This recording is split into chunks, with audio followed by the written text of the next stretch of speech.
Don't be afraid to disappoint people by doing what's necessary for your mental health. Too often, we sacrifice our needs, values, and well-being to keep others comfortable. Your wellness should be your daily priority.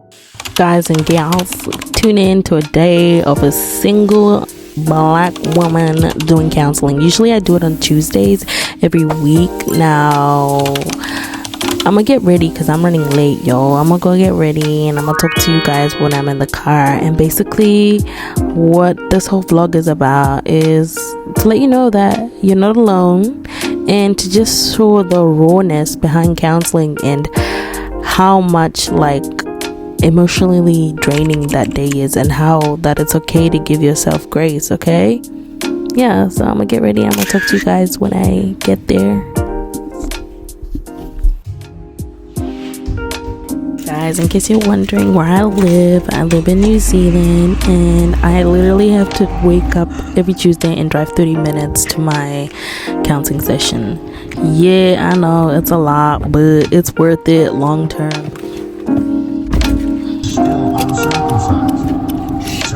All who believe but have not been circumcised, in order that righteousness might be credited to them. Guys, I literally need this day to be the most relaxing day because counseling session is gonna be disturbing my peace, so it's gonna make me face my hardest truth. So I gotta be, I gotta have a mind that's full of peace that day. He is our Father in the sight of God. We believe that God will give life. I pray that I still arrive in time somehow by some miraculous miracle. Guys, how ridiculous is this? I literally do this most times when I'm getting ready to go somewhere. I'm like, yeah, iffy, and then I decide last minute, yeah, I'm gonna go. And then how is that fair on me to ask God to be like, can I still arrive on time? Oh, this is ridiculous. I need to change my ways.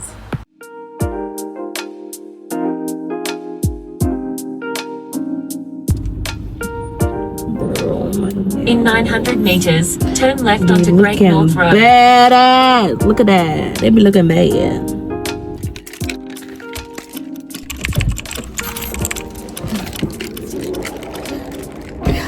Okay, I'm here.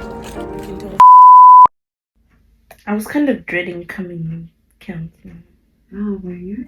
Yes. Yeah, Because I already had an interesting week. I went to church Sunday for the first time. I was trying out a new church, but I'm still trying to find one that's good for me. So you were kind of dreading coming. So yeah, what was that? Because you had a not particularly good week? Yeah, because I had to accept a truth this week that was not good. You had to accept a truth. Oh. So what I didn't tell you was I forgot to tell you that she also read my diary. Oh, well, that's a real invasion of privacy. Yeah, she did. She read my diary, so How do you know she read your diary? Because I know where I left it in the morning, and then I came back, and it was because she doesn't have good boundaries too. That's another thing that. Yeah. Maybe that's why I couldn't heal all the way when I was with her, because she didn't have good boundaries. Yeah. So I had to be the one to put boundaries. I think she had boundaries with knowing, with invading someone's space, if that makes sense. Because I guess it was normal how she grew up, like going into my room without asking. It's my room. Yeah. So I told her, because at first she used to make me feel bad about And I think it's already not a good boundary, but she may not have connected the dots. Yeah, because some people don't. No, but they have, it's weird because in the Zimbabwean culture, they have this thing that you can't enter the mom and dad's bedroom. So why doesn't that rule apply to everyone else's space? Which is, to me, doesn't make sense. Yeah. I guess that's another reason why we didn't get along, because she grew up in Zimbabwe until she was in her 20s. And then she moved to Ireland, but she was already thick in the Zimbabwean culture because she grew up. Because you do most of your growing and figuring out your cultural identity when in high school and stuff like that. So she was already quite fit. Yeah, so even if she lived in Ireland for like a long time, she was still Zimbabwean. Yes. Yeah, I agree with you, and I think you're totally correct in terms of most people's values are pretty much done through their teenage years. Bad, though. Yeah. The fact that it's someone's space. I think sometimes it can be definitely that people don't understand. If they've not had abuse or understand their concerns, they won't get that. Yeah. But also, I think sometimes when you're an adult child and a parent and living together, the adult may not have made the switch to the fact that you're adult now, and so it's different boundaries. Does that make sense? So in terms of having an adult to adult relationship as opposed to still in their thinking a parent-child. Yeah. So it's like, okay, you can't come into my bedroom, but I can come into yours.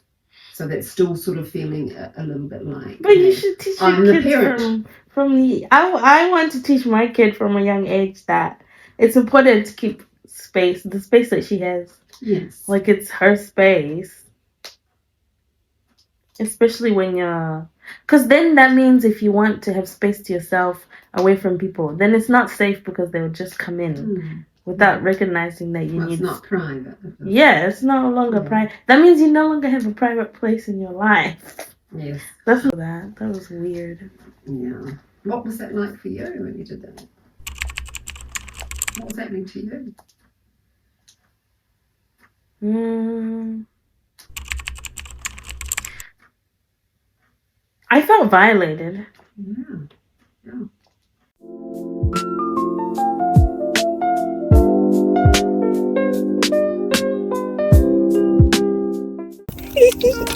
Just finished my session. I think it was good. Honestly, I always avoid my counseling sessions because they require a lot of to work on yourself, guys. You need a lot of energy that you need to put into yourself.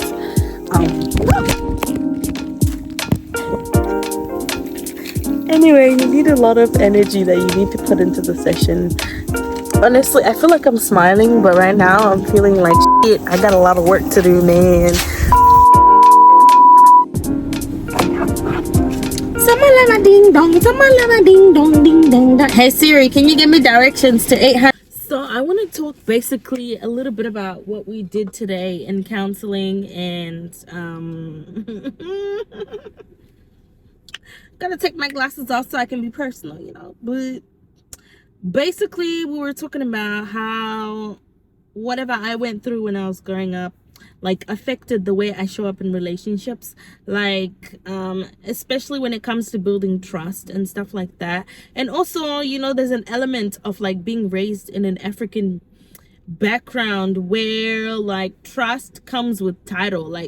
You have to trust this person because it's older than you. You have to trust this person because they're more accomplished than you. You know what I mean? There's that thing that people don't talk about, but I don't know if it's just a Zimbabwean culture thing, but let me know where you're at in terms of that and how that's affected the way you build trust with people. And because the fact that I found myself saying have to, that means I kind of need to get that, because that highlighted to me that I wasn't taught and I wasn't raised in a way that promoted building trust in a healthy way, where it was built over time, that it didn't just go from 0 to 100 that quick, because I think that was what I was having trouble with. So yeah, that's enough of that. I'm gonna go get something to eat. I'm gonna take you guys with me to get something to eat, and I want to go home and finish some editing. Maybe gonna have a picnic, I don't know. But today it's just a mental health focused day, guys. If you've watched this far, I would really appreciate you if you left a comment or a like, if you subscribe, because here this channel is all about fashion, beauty, and mental health, and infusing those together, because I feel like for me those are very interrelated. Because if you're not mentally feeling okay, you're not gonna, like, it's not gonna, for me, when I'm not mentally feeling okay, it reflects on how I dress myself and how I look after myself personally. And beauty and fashion are something that's really important to me, because come on, you know, a girl's got her beauty and she got her brains and she got her beauty and beauty and beauty and looking cute and beauty and looking cute. So yeah, guys, like I said, if you've reached this far, that means something about this channel really is connecting with you, and I really appreciate your support. So yeah. A few moments later.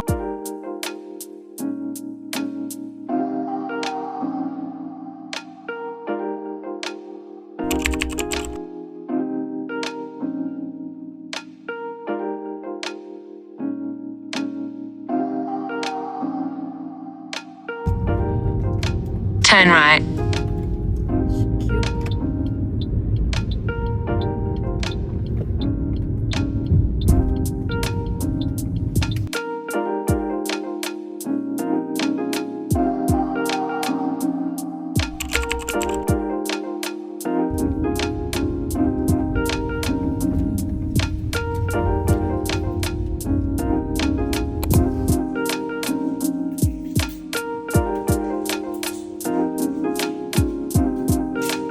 Went window, shopping and had to check that I still had it.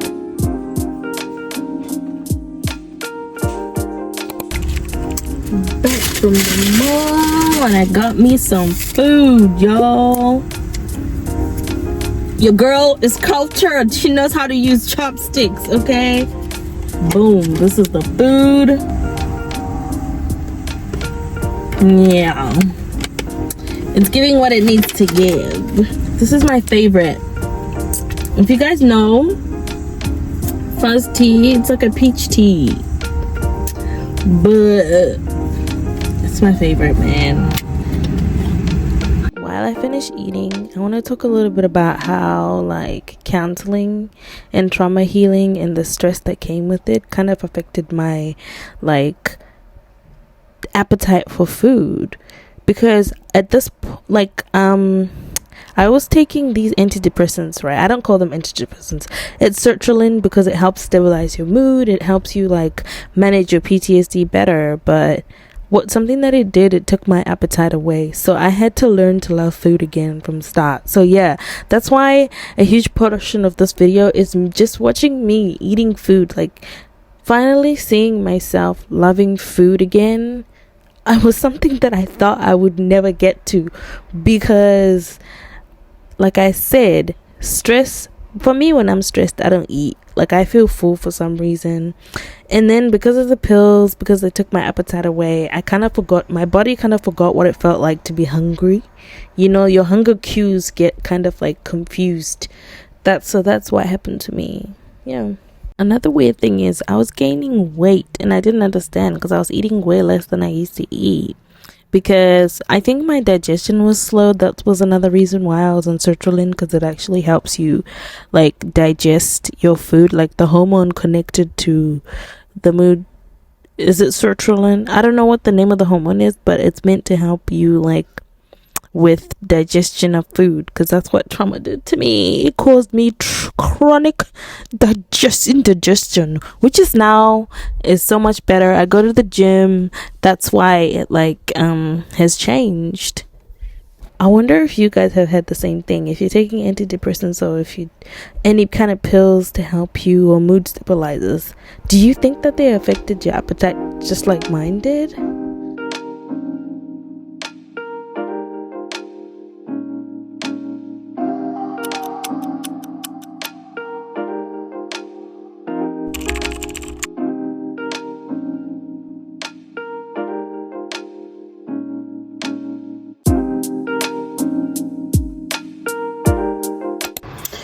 Guys, I am back home.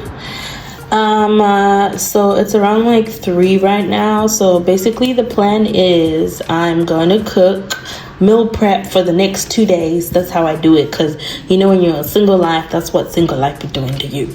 Yeah. Watch the first portion of the video where I was getting ready. You see that my bed was like really messy before I left. So this is me trying to attempt to like tidy my room, put the washing that I've been putting off for weeks, and I'm telling you, it's clean washing, but I just never got to putting and folding and putting it away, because that requires a lot of mental fortitude, and I just did not have that. So I'm gonna tidy up my room, and then I'm gonna go and do my skincare. Okay guys, so it's basically, I think it's like around 10 right now. So I came back from counseling. I literally just went upstairs and I rested for a little bit, and I did some YouTube editing because I'm trying to take it more seriously now. And then I just cooked some mac and cheese, which is questionable because I'm lactose intolerant, but that's besides the point. And now I'm just gonna do my skincare, and I'm gonna show you how I finish off my day after having a counseling day, because I feel like a counseling day is, I dedicated, like, when I have counseling every week, I dedicate that day just for me to do things that fill me up, you know. Guys, I only think taking me with you guys today is the reason that actually gave me extra motivation, because I'm telling you, that morning I did not want to like do that. I did not want to go to counseling. I'm telling you. I'll be lying if I said I did. Guys, it's hard, man. Nobody talks about how challenging it is, because you literally have to face your pain and you have to talk to your trauma, and it's just so yeah. I think that's why I like, part of the reason why I felt like energized as well is because of you guys. So thank you.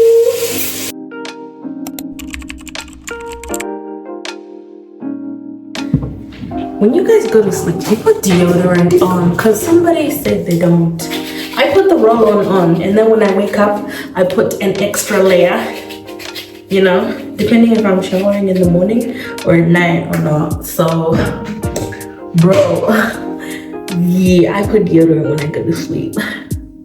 Yeah, so this is me. I'm gonna be like this for like 10 minutes.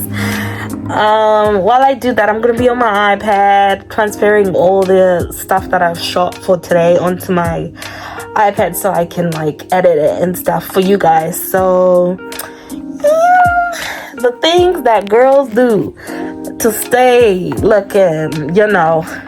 But you know, I really do this extra stuff because I live in New Zealand, and I don't know if you've seen my other videos.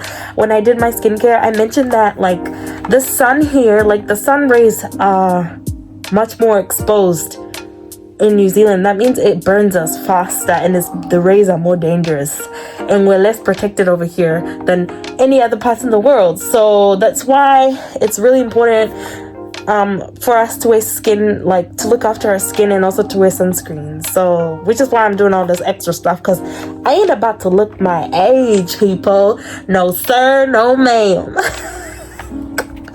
I'm dead.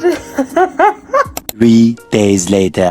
But it's literally a few days after I was making that vlog.